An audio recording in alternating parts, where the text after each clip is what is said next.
compañeros de profesión, pero ni tan guapo ni tan joven. Es un gozo ver que la psicoterapia está en manos de tanta belleza. Teóricamente los psicólogos gestionamos nuestras emociones, aunque me parece que esta mañana será un poco difícil. Lazos entrañables. Creo que hacía 10 años o 11 que no estaba por aquí. Hemos venido con mi esposa Carmen y, claro, algunos ya no me acuerdo de vosotros porque he dejado a memoria hace 10 años. Algunos, con mucho afecto, me habéis dicho que me veis igual. Bueno, de cintura para arriba. Me veis igual. Dejémoslo ahí. Y no estoy seguro si voy a repetir una predicación que Manuel compartió, pero eso tenemos los amigos. He dicho a Ofelia que la saludaría. Hola, Ofelia. Estás viéndonos por Zoom.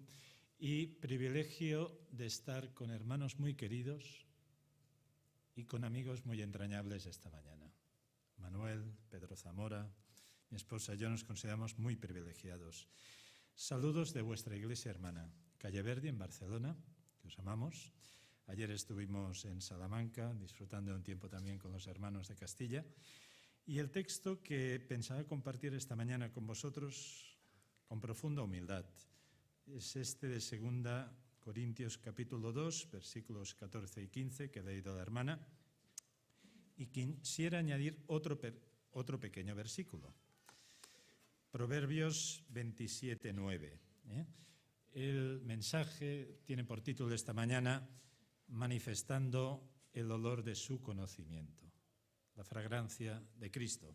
Dice el texto en la palabra de Dios en Proverbios 27, 9, el ungüento y el perfume alegran el corazón. Está bien, se entiende, ¿no? El ungüento, el perfume, ¿a quién no le gusta un buen perfume? El texto sigue diciendo algo también precioso. Y el cordial consejo del amigo al hombre. Es decir, no solo el perfume alegra nuestro corazón, sino también los consejos del amigo o de la amiga. Supongo estaréis de acuerdo conmigo que vivimos en una sociedad que desgraciadamente no se caracteriza por tener relaciones personales profundas. Vivimos sociedad pues, muy superficial y atribuimos a las cosas y a los objetos valores inapropiados. Y uno es el perfume muchas veces. El perfume, que es toda una bendición y que la misma palabra de Dios dice que es algo que alegra el corazón, sabéis que ha sido creado para provocar una sensación agradable. A algunas personas el perfume de toda la vida les da confianza, les da afirmación, incluso algunas veces seducción y sobre todo algunos se relajan con el perfume. Si el perfume es bueno, su fragancia dura y dura incluso todo el día. Tenemos no solo un cerebro visual, vemos las cosas, un cerebro auditivo, sino tenemos también un cerebro olfativo.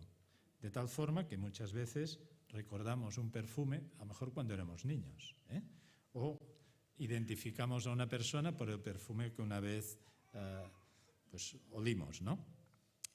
Esta mañana me gustaría hablaros de un perfume muy especial, muy entrañable, un perfume que no tiene precio. Ya podéis adivinar de qué perfume se trata, pero además es un perfume cuya fragancia nunca se extingue y provoca en quien lo usa, pero también en quien lo recibe, un olor de vida muy especial, la fragancia de Cristo. Una finalidad importante cuando el apóstol Pablo redacta la segunda epístola a los Corintios, sabéis que en realidad la segunda epístola es una respuesta a un escrito que no sabemos exactamente qué le decían los hermanos de Corinto, pero sí intuimos que algunos hermanos en la iglesia pensaban que Pablo no era un buen apóstol, o vamos a decirlo en palabras actuales, un superapóstol. Y algunas personas cuestionaban su autoridad. ¿Por qué? Bueno, parece ser que el hombre no tenía un atractivo físico que despertara muchas pasiones, y algunos incluso se reían de su aspecto físico. Probablemente, como hoy en día, una persona pues alta, corpulenta, hermosa, pues despierta nuestro atractivo, y uno que sea pues como la mayoría, pues pasamos inadvertidos, ¿no? ¿Qué pasaba más en el apostolado del apóstol Pablo? Pues que no habían muchas señales y prodigios. Hay algo que no me pidáis más información esta mañana, pero parece ser que Dios puede obrar como quiere y cuando quiere en momentos de nuestra vida. Y me atrevo a decir que casi es al principio de conocerle. Al principio de conocer a Cristo hay cosas tremendas que suceden en nuestra vida. A lo largo de nuestro peregrinaje con Cristo, si me permitís, nuestra vida es de lo más normalito. Van pasando cosas y parece ser que el apóstol Pablo estaría en este momento donde su ministerio apostólico pues no es muy espectacular. Y aquí en 2 Corintios el apóstol abre su corazón y le revela algunas cosas muy tremendas en 2 Corintios. Probablemente es el escrito más personal de Pablo. Les hablará, eso sí, de una experiencia espiritual que tuvo hace 14 años, cuando fue arrebatado en espíritu al mismo paraíso. Una experiencia que, dice el apóstol, es difícil de poner en palabras, es difícil de relatarla. Les hablará también de algo que quizás no les gusta tanto, pero que también es una experiencia espiritual, un aguijón en la carne. Es decir, el apóstol Pablo tenía una enfermedad, creo que han habido 13 hipótesis de qué enfermedad era. Yo no voy a decir cuál de las 13 me parece la mejor esta mañana, pero tuvo una enfermedad por la cual él clamó a Dios 3 veces. Y la única respuesta que recibió: bástate mi gracia, bástate mi gracia. Hay una canción del folk americano muy conocida que da gracias a Dios por las oraciones que nunca nos ha contestado. A nosotros nos encantan respuestas, si puede ser rápidas, concretas y a la carta. Pero el apóstol Pablo dice: Satanás me abofetea, me humilla, y lo único que Dios me responde, lo único, y es muy tremendo: bástate mi gracia. También les va a decir el apóstol Pablo que en su currículum apostolar, y alguien esperaría pues que hablara de cosas tremendas, ¿no? Majestuosas, dice: en mi currículum abunda la persecución, la lucha, la tribulación y el sufrimiento. Caramba.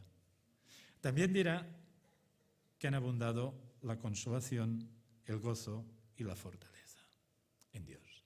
Y esta es la introducción al texto, estos pequeños versículos que esta mañana estamos considerando.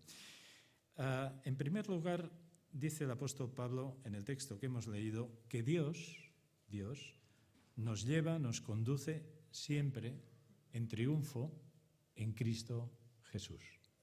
Casi podríamos detenernos aquí y hacer una exégesis de cada palabra, pero vamos a coger la idea general.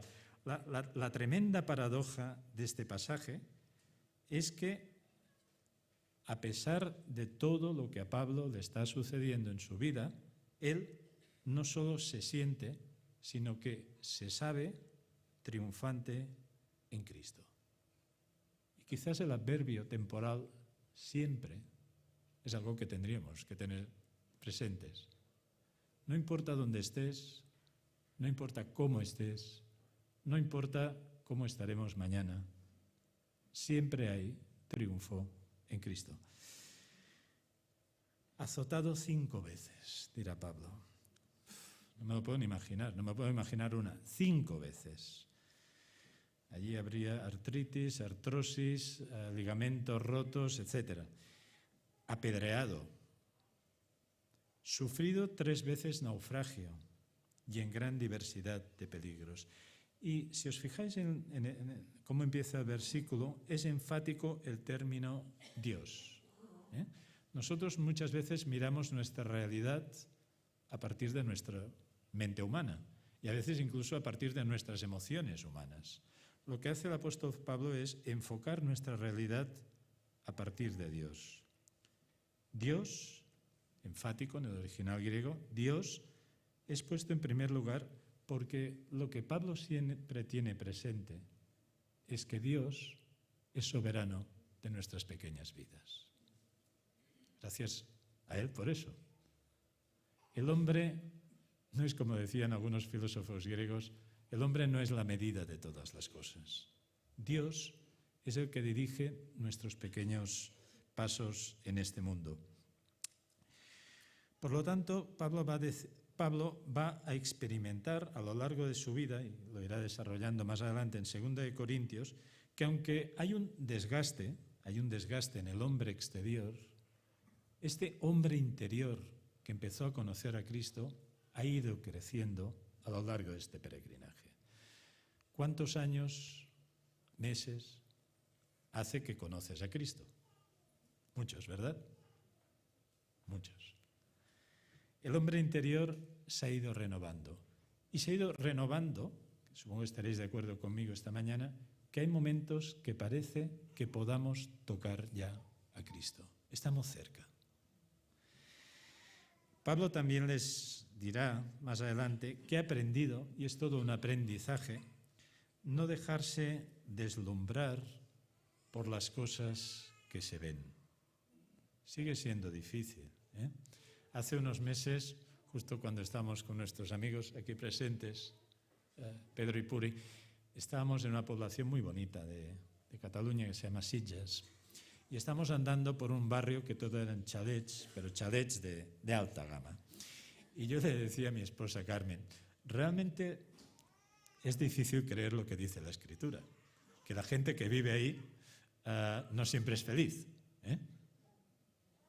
Nos deslumbramos por casas preciosas, nos deslumbramos por el éxito, nos deslumbramos por objetivos que luego se demuestra que son banales, temporales, y Pablo dice, he aprendido a ver y a fijar mi mirada en las cosas que no se ven.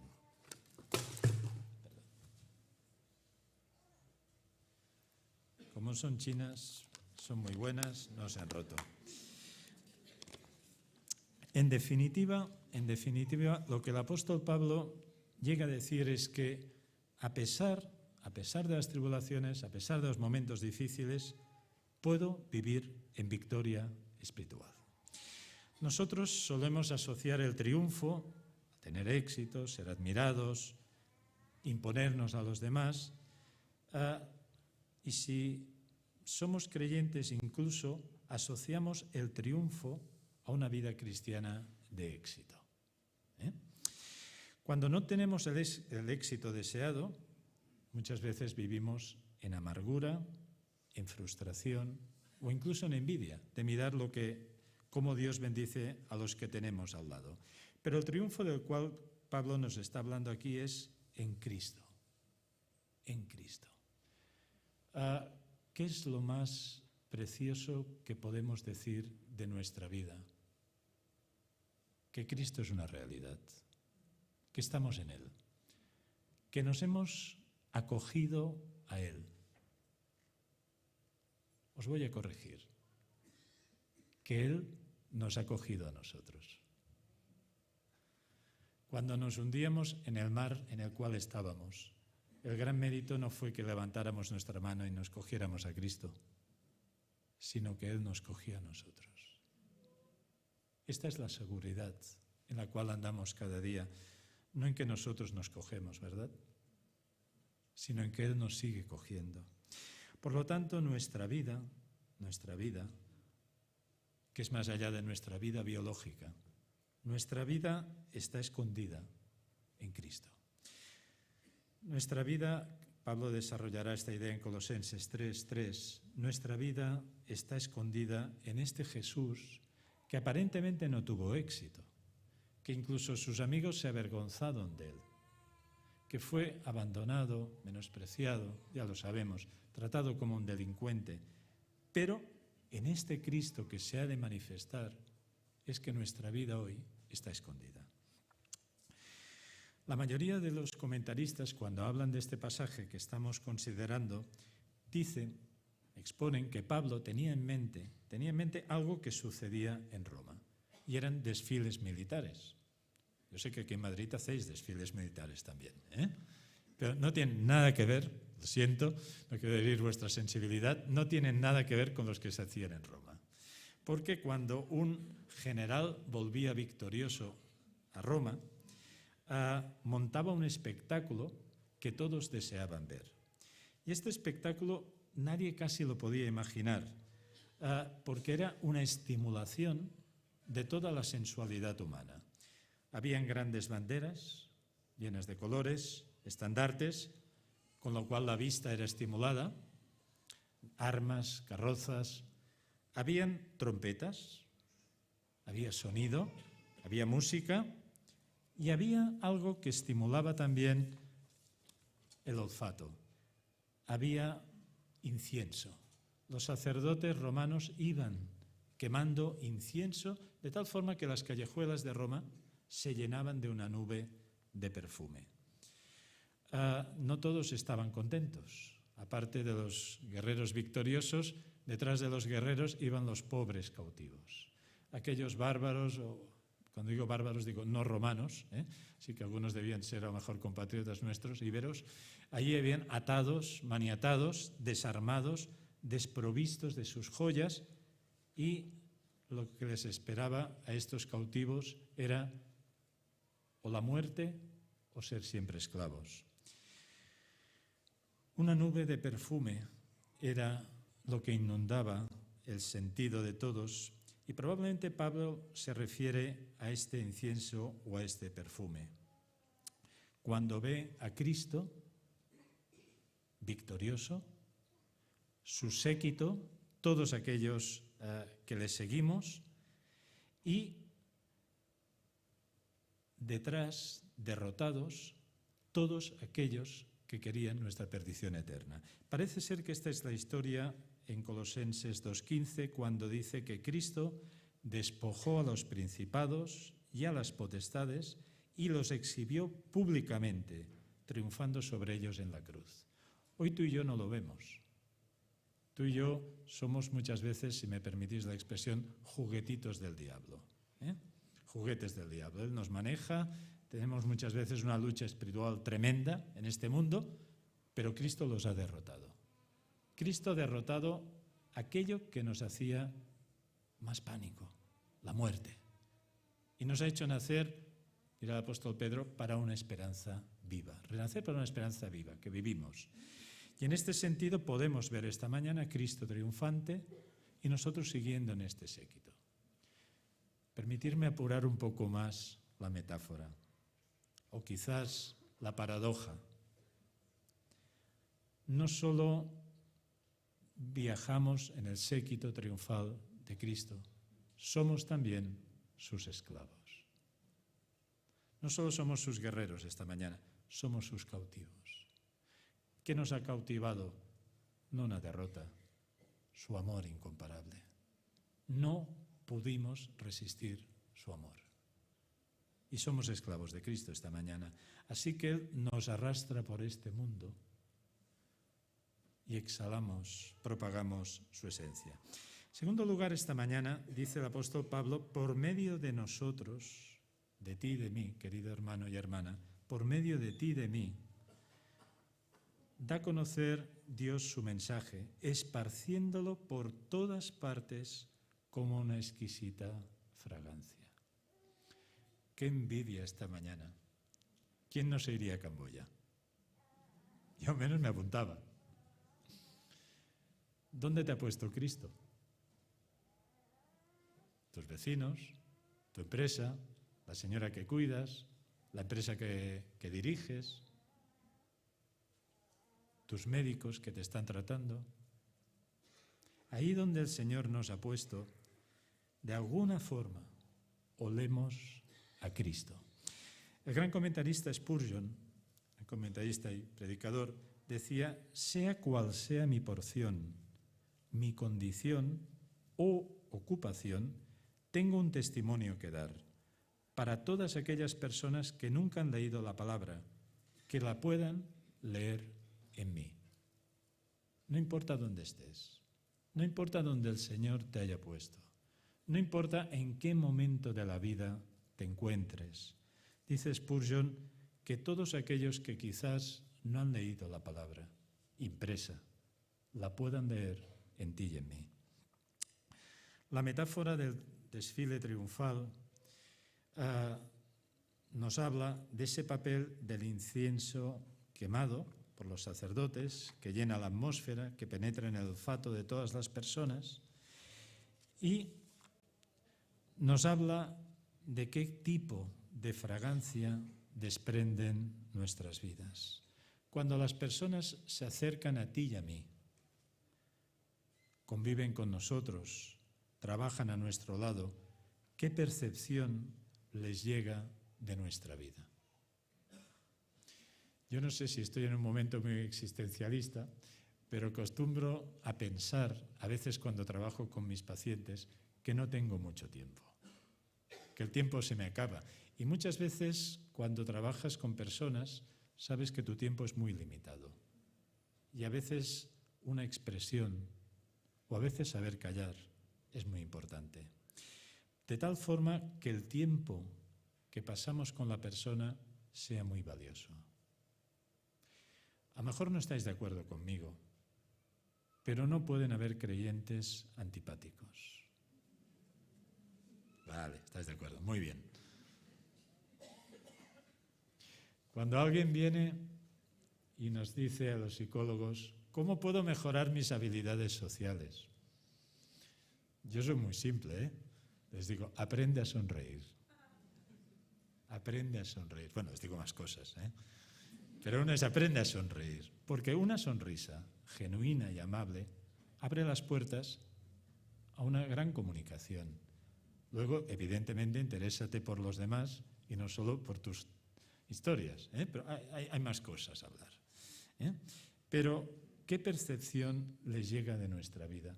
Porque muchas veces solo tenemos un trayecto de tren. Yo en mi caso, que cojo el tren cada día, intento ser amable.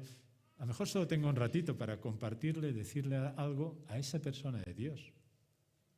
O a lo mejor estamos trabajando en una empresa o hay un momento en que un vecino necesita algo de nosotros. Lo decíais muy bien, reparto de alimentos, frío. Hay mucha soledad en nuestra España, muchísima soledad. La gente vive aislada, totalmente aislada. Y solo una voz amable, genuina, amorosa. Queda claro que la fragancia de Cristo se manifiesta a través del testimonio de los creyentes. Tenéis un templo hermoso. Me recuerdo, es de Thalía.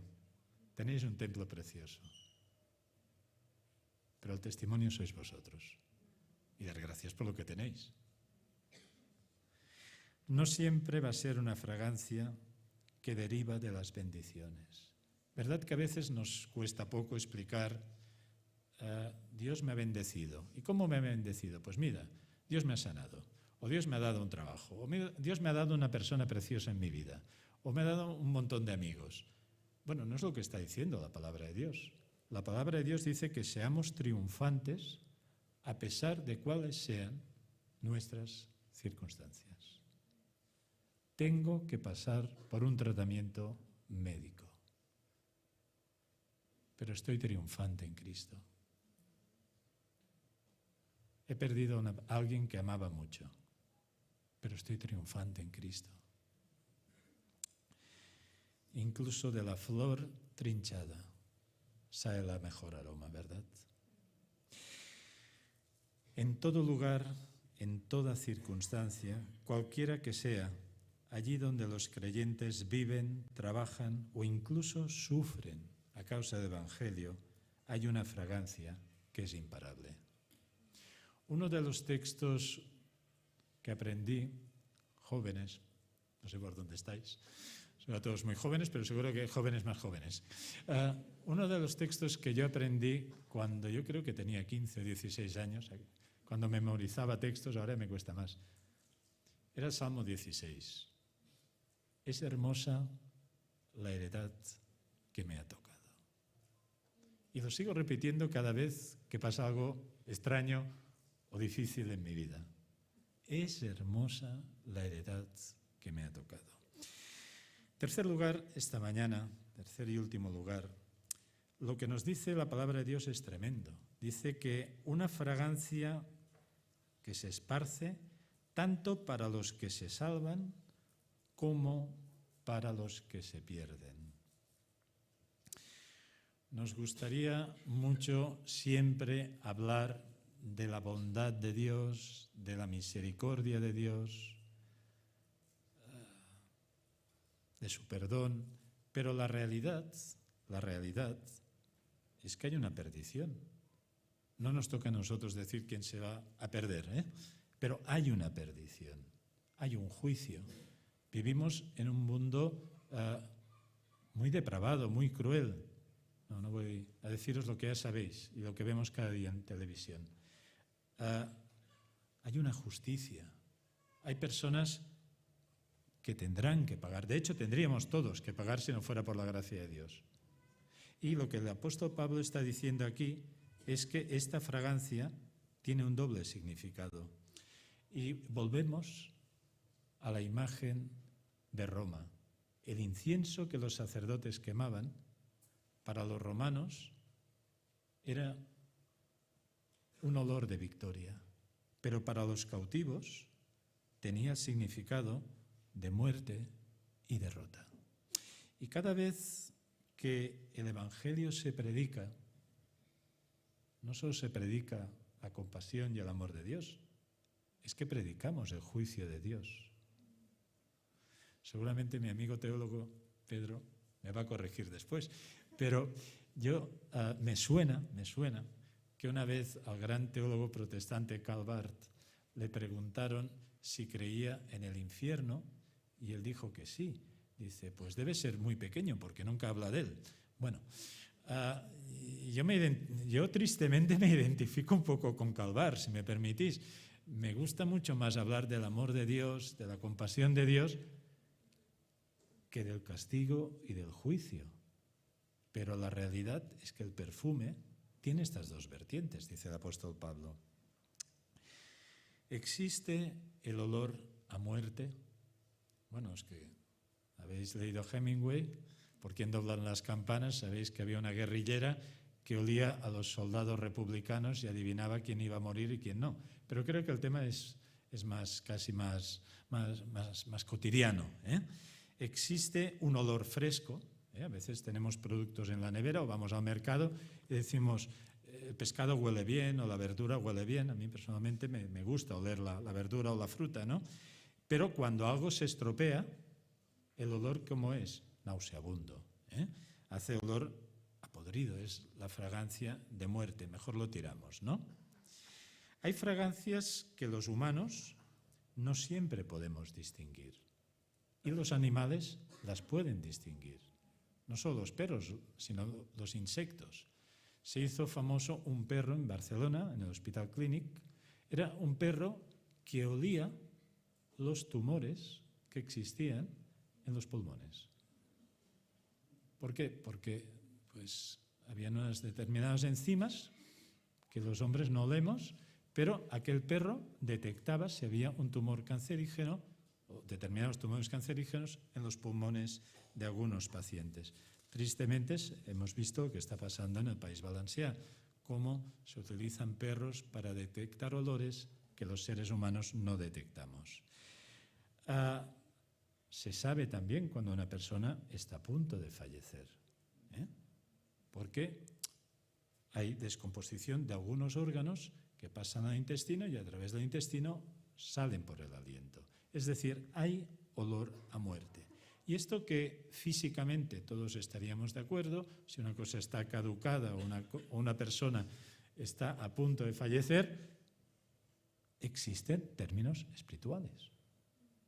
Hay personas que huelen a vida, que vemos, a pesar de todo lo que les está cayendo encima, un olor a vida, un olor a Cristo, y hay personas que huelen a muerte. Hay personas que se han quedado en la amargura, en el resentimiento, en el odio, olvido pero no perdono. ¿Os suena todo eso?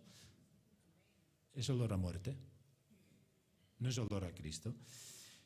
La misma palabra de la cruz para algunos es locura. Estáis chiflados, locos, perdidos. Y para otros, para muchos esta mañana aquí es sabiduría y poder. El apóstol Pablo acabará con una expresión tremenda. Cuando expone el olor a Cristo, la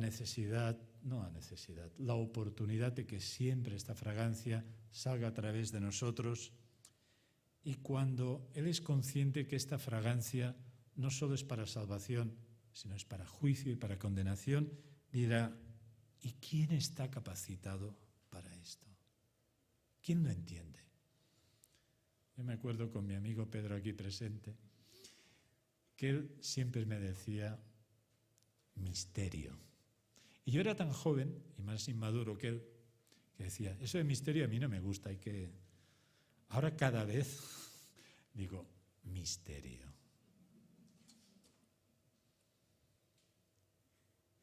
No entiendo. Sé que eres soberano. Sé que guías mis pasos. Sé que me amas. Y llego a decir, fijaos, como vosotros supongo, aunque Él me matare, seguiré creyendo en Él. Duro, ¿eh? Pero misterio. Y Pablo está diciendo un poco esto, esta mañana.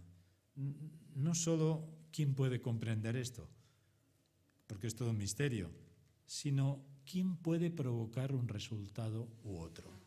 Has tenido, supongo como yo, si eres padre que sufre o madre que sufre, la oportunidad de coger a tus hijos y zarandearlos, pegarles un golpe con la Biblia, decir, entiende, hijo, entiende de una vez. Con los hijos, con amigos, con los padres. No podemos. No podemos hacer creer a nadie. Fijaos que los psicólogos un poco intentamos programar el cerebro o programar conductas, pero no podemos hacer creer a nadie. Es un misterio. 40 años estuve orando yo por la conversión de mi padre. No cada día, pero casi cada día. El último día que estuvo en este mundo, aceptó a Cristo. El último día. Misterio. Y quizás algunas personas por las cuales estamos orando, me atrevo a decir que no los veremos. En la eternidad los encontraremos. Por lo tanto, nuestra humilde contribución, decir, Señor, sabemos que tú eres victorioso.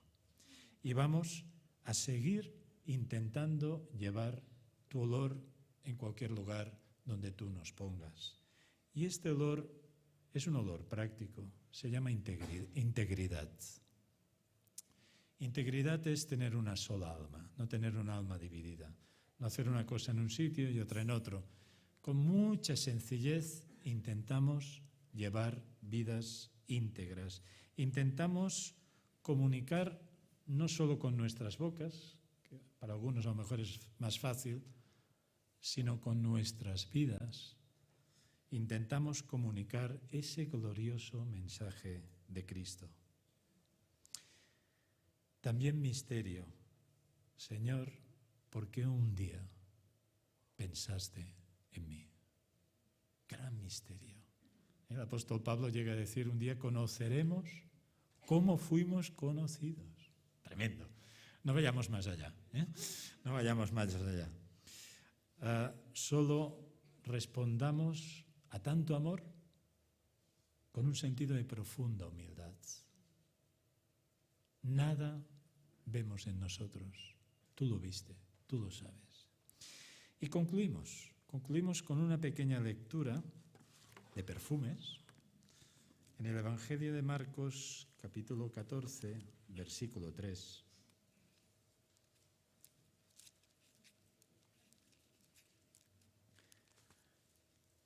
Seguramente algunos o algunas estabais pensando ya en este texto. Evangelio de Marcos, capítulo 14, versículo 3. Estando él, Jesús, en Betania, en casa de Simón el leproso, y sentado a la mesa vino una mujer con un vaso de alabastro, de perfume de nardo puro, de mucho precio, y quebrando el vaso de alabastro, se lo derramó sobre su cabeza. Algunos dicen que el precio, si lo pudiésemos actualizar, sería el precio de lo que un trabajador, un obrero en tiempos de Jesús ganaba en todo un año. Y aquella mujer, que seguramente pues, era de clase media, de clase media alta, había podido conseguir ese vaso de perfume. Y un día, cuando Cristo está ahí, cuando ella reconoce quién está sentado a la mesa, saca el frasco, lo rompe y lo derrama sobre Cristo. El Evangelio de Juan hará un pequeño añadido, hay un pequeño matiz. Dice que toda la casa se llenó del aroma del perfume. Y quizás, si me permitís, en esta pequeña historia de Betania está la clave para que el perfume de Cristo llene toda la casa. Y la clave es que hemos de aprender a rompernos. Hemos de aprender a quebrarnos cada día, cada día. Ayer con los hermanos de FIEIDE hablaba de una frase que siempre me ha gustado de Martín Lutero, que decía que él pensaba que el día que se bautizó, su pecado quedó allí enterrado en las aguas. Dice, pero ingenuo de mí, no sabía que el viejo hombre sabía nadar y volví a mí. Y decía Lutero, lo tengo que matar cada día. Yo en los últimos meses o años estoy aprendiendo mucho de Alcohólicos Anónimos y de otros grupos parecidos que trabajan con la droga. Una persona que deja la droga nunca habla que es un exadicto, sino que es un adicto en recuperación. Hermano y hermana, permíteme, y no es un insulto, somos pecadores en rehabilitación, hasta el último momento. Por lo tanto, que Dios nos ayude a quebrar el frasco, el envoltorio, mi carácter, mi forma de ser, mi ego, don ego, y que salga el perfume y llene toda la casa, toda Madrid, toda España, todo el mundo. Amén.